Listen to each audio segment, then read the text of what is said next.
Hello everybody, welcome back to another video. This one is my top 5 power control based champions. Whether they power lock, whether or not they power burn, whether or not they power steal, they all control power. And we're also going to talk about ones that didn't make the cut for the top 5 but are also incredibly decent, and you should consider them if you are looking for a power control option. And let's face it, at the end of the day, there are multiple different power control options, whether or not it's even siphoning, whether or not it's suppression. There are so many out there, but I think the easiest ones to explain and go over are definitely those power lock, power steal, and power burning champions, because they are some incredibly solid options and are very easy to rotate around, like SP1 or basic attacks, and also have decent damage input or output that is very sought after within this game. Now, before we go over the top 5, which are going to be in no particular order, there's also going to be some incredibly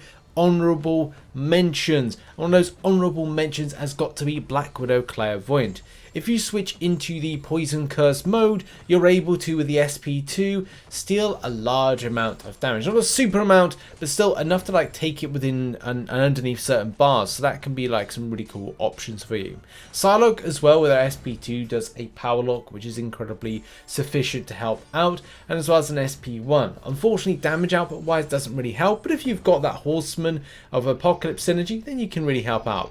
You've also got Hawkeye if you do a precise hit, and as well if you have a Dormammu. Man, Dormammu is one of my favourite champions that I really wish, if I ran Suicide Masteries, that I would have this as the key champion. But on a last hit of a medium attack, you can power drain very nicely, and also around the SP2 have a fantastic power lock. Not going to be as powerful as say, well actually no, I think this is on par with Majik, and it's just a bit of a shame that damage lets Dormammu down if not in Suicide Masteries, and as well with the champion in general, hopefully a buff soon. Vulture as well is another solid option, especially from when you're doing particular siphons. And you can also look to incorporate an SP1 and SP2 in order to deliver that drain, that power draining. So you've got power stealing, power draining, power burning, all that stuff. And it is a great champion that is very much slept on as a power control option.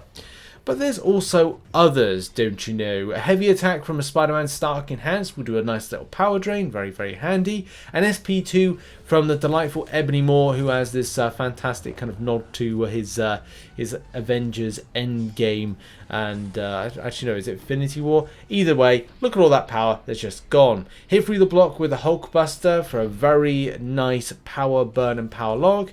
It's good, but it's not as good as some of the others. Vision also with his special attacks is able to power steal and also power burn at the same time, which is really nice if you're doing the SP2, SP1, whatever it is. I personally like the SP2, but SP3 does deliver a lot of damage, a lot of power control. An SP3 and SP2 from Civil Warrior as well, with you stacking up some great amount of damage, and Civil Warrior would definitely get onto the list except for some really hot contenders. There's also Icon's immunity with Sorcerer Supreme, who really helps out. And there's so much more. There's literally loads more. But I feel that the ones that are within our top 5 really do have some extra elements to it. Whether or not they're damage, whether or not it's utility, and does give players a lot more to play with, especially examples on interaction. Let's kick off our list in no particular order, and these top 5 aren't like, you know, the last one's the best. It's just a case of these are like the top 5 for whatever reason. So Guillotine 2099 is a champion that has a miss mechanic, is a double immunity champion, being a robot, and as well goes great with Suicide Masteries. This does open her up to so many possibilities, as well as a whole kit that covers a broad spectrum of things. A little bit of regeneration here and a little bit of power control there, especially with pre-fights. While above 99 hits, if the combo meter in the combo meter the medium attacks, burn 5% of the opponent's current power. And that's assault function, right? But that's not just that, right? There's more to this, okay? With the special attack 1, you're able to do on the final strike of the attack, drain 20% of the opponent's current power per Digisoul, increasing 40% per Digisoul if the attack doesn't make contact with the opponent. So that is pretty cool. And also, getting the Digisouls is a little bit more straightforward. It's great.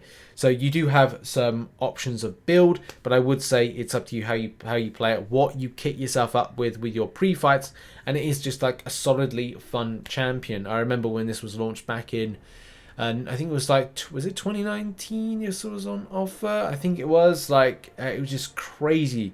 This champion was a lot of fun. Recently pulled it as a 6-star. I'm very happy about that. But yeah, like. Great champion. Actually, I'm gonna rank her up very soon. So that's gonna be fun. Next on the list is Penny Parker. Penny Parker is a great option. In some cases, not. You don't have to do very much to actually maximize any kind of power control based elements. Straight off the bat, with Sync Shield activated, when Penny would auto block a hit, burn 25% of a bar of power and inflict direct damage. That's great. All power burn effects scale with base attack as well. There's also some other elements to this, like with the SP1, the first hit doesn't grant power and burns 25% of a bar of power. So there's all these kind of little bits of like burning power and suppressing down power of enemies, and especially with the SP3 being inflicted power burn debuff, burning 150% of the bar of power over 15 seconds. That's amazing. That is so helpful. You can see a lot of this in motion right now against this fight with Doctor Strange. This is from the Champion Deep Dive. It is incredible and incredibly effective, especially if you're looking for power control based options. I don't like rotating around certain champion specials. Next on the list is Majik. So Majik is a really solid option, especially for nullifying buffs. You know, suppressing buffs, SP3 or SP1 rotations will deal those pesky buffs. Great if you got the champion, if you use champion around Limbo, because you will get some health back if you are looking to be aggressive, and can be handy against the likes of Terex, as a lot of us know. An SP2 rotation is the name of the game with the power control. SP2 will have an 85% chance to power lock enemies for 9 seconds. That's actually a lot longer than you might think. It's kind of like, I think, close to that Dormammu element of length of that.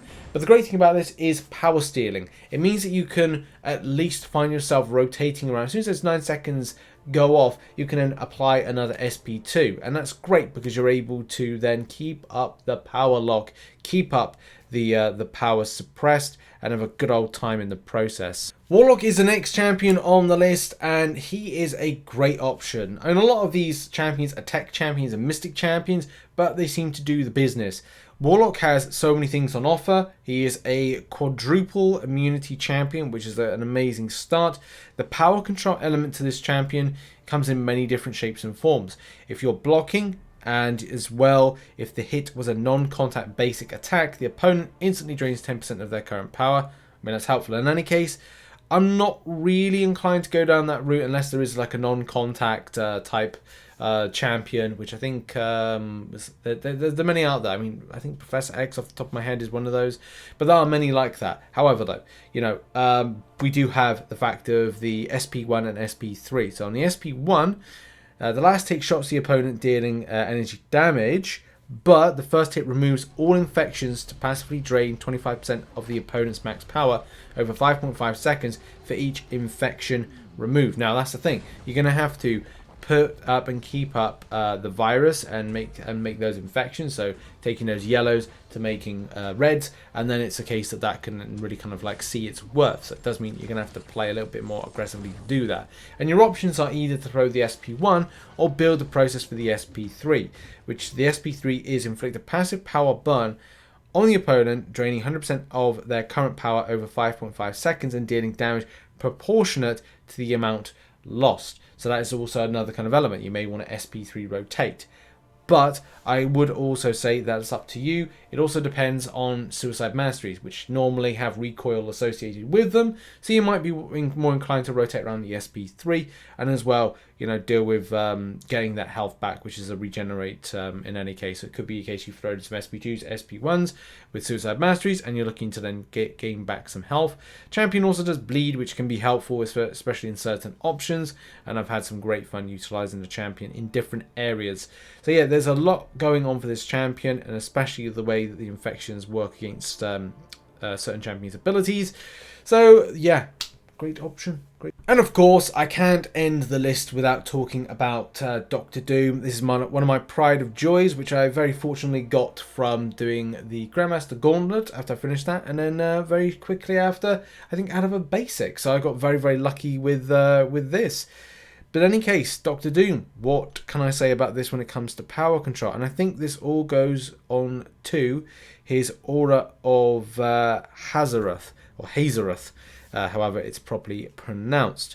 So, the first things first, normally for me, I set things up. When I set things up with this champion, it could be I build an enemy up to like an SP2, and I throw the SP1, which is then allowing yourself, for the first hit of the attack, steals 10% of each full power bar the opponent has, and Doom gains 200% of the power stolen, capped at a maximum of 2 bars of power. So you can see a spicy amount of power going right towards you very, very quickly on a very quick rotation of an SP1. And the amount of power stolen is increased by a flat plus 10% for each full bar of power the opponent has. The more power there is, the more power you have to steal. Fantastic. Apart from that, the only other thing is pointing out how to steal more power, which is light attacks grant no power and steal 3% of the opponent's current power, gaining 200% of the power stolen. Very, very nice. It is one of my favorites. It's one of my favorite champions that I think Kabam have added in. It has a lot of backstory to this character. It is one of the quintessential Marvel characters when you associate the villains. Let's just put it that way. And we still haven't seen like a decent one within the MCU. Also, I would say that kind of is it Michael McFadden or whatever it is, the one that was in the first Fantastic Four film. I thought he did a good job. So yeah, it would be nice to see something a bit more kind of concrete, or maybe they can bring back him to do something. Who knows? To be honest, don't care as long as they sort out the MCU in a nice way. But yeah, Doctor Doom, solid power control option, one of the best, easy rotations, and also the expansion of stuff around him. If you need an armor break with the champion, you'll put in a Mr. Fantastic synergy. If you want to get yourself some crit every time you do a heavy attack, which in some cases, in some nodes, can be helpful, then you put yourself a Nihilus, you put yourself Diablo into the mix, and as well you can set the champion up in different ways. You can do whatever, and that's the great thing about it. There's a lot of other synergies that kind of help expand elements, from Silver Surfer being added into the mix right the way through to anything that's going to promote any kind of improvements to the hashtag villain champion, and as well as usages. Like, there's just, I can't think of any piece of content where he's not good for, except for those that Variant 8 recently put in, but nobody likes Variant 8, so no one really cares about that. In any case, like, Doctor Doom is a solid option. All of the top 5 are great, and all the ones that I mentioned are great options as well. What is your favourite power control option? Is it listed here? Put it in the comment section down below. And also a massive thank you to those that helped out with this video on Discord and as well in the RichTheMan community tab. Thank you. I'm going to do more of those things where I just incorporate people's ideas, because that's what this video was kind of like put together. Lots of ideas from community members. In any case, thank you very much everybody for coming on by and watching the video. Check out some other content on screen right now, and I'll see you in the next video. Bye bye for now.